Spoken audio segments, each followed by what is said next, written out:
И, естественно, вы потом включаете метроном, и все это играете, метроном все выравнивает. Он, знаете, как это, помните, сказка была, свет мой зеркальце скажи, кто милее, я ли на свете всех милее. Вот метроном – это ваше зеркальце, оно вам скажет точно, что вы не милее всех, вы такой же, как все остальные, которые еще не занимался с метрономом, но метроном тебе говорит: сейчас, товарищ, мы тебя подровняем, и ты у нас будешь классно играть буквально через какое-то время, если будешь играть всегда со мной.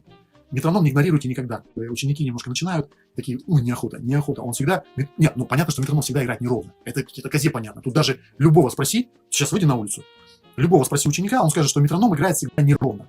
Это, я знаю об этом, все об этом знают. Мы играем всегда ровно, а метроном стучит неровно. Это понятное дело. Но надо постараться, чтобы он под нас подстроился, чтобы мы с ним совпали, и все было классно. Это очень важно.